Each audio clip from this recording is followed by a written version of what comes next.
1.5 கோடி ரூபாய் கேக்குறேன். உங்க ஒப்பம் கட்டுவானா உங்க அத்தா கட்டுவானா? மறுபடி சீமா ஆடு மாடு மேய்க்க சொல்றோம். என்ன பண்ணலாம்? படிக்கணும் ஒப்பம் கொடுப்பான காசு வார்த்தா கொடுப்பானா?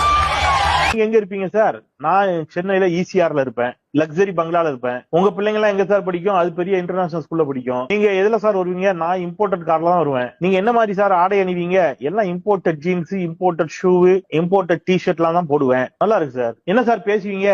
ஊராவுண்டு பிள்ளை எல்லாம் ஆடு மாடு மேய்க்கவான்னு கூப்பிடுவேன். இது என்ன நீங்க முன்மாதிரியா இருங்கிறேன். நீங்க வாங்குங்கிறேன். நீங்க வந்து உங்ககிட்ட பிள்ளைய மாடு மேய்க்க அனுப்புங்க. யாரெல்லாம் தயார்? சீமான் பேசுவது மிகச் சரி என்று சொல்பவர்கள் எத்தனை பேர் அவர் வீட்டு பிள்ளைய மாடு மேய்க்க அனுப்ப தயார்? இது என்ன வம்பா போச்சு? ஊரா வீட்டு பிள்ளை மாடு மேய்ச்சி உங்களுக்கு பால் கறந்து கொடுக்கணும், அதை வாங்கி வக்கனையா நான் குடிப்பேன். சீமான் கேட்கறதா உனக்கு பால் வேணும், நெய் வேணும், மோர் வேணும், அது மட்டும் வக்கனையா குடிப்பேன், மாடு வளர்க்க மாட்டியா? அதே தான் நான் கேட்கறேன். சீமானுக்கு பால், மோர், நெய், கறி எல்லாம் தேவைப்படுது இல்ல? உங்ககிட்ட பிள்ளைய மாடு மேய்க்க அனுப்புங்க. நீங்க ஒரு தனியார் இதுக்கு பேட்டி கொடுக்கும் போது என்ன சொல்றீங்க? உனக்கு படிப்பு தான் முக்கியங்கிறீங்க. எல்லா பேரண்ட் அப்படிதான் நினைப்பாங்க. அவர் பிள்ளைக்கு படிப்பு முக்கியம் தான் நினைப்பாங்க.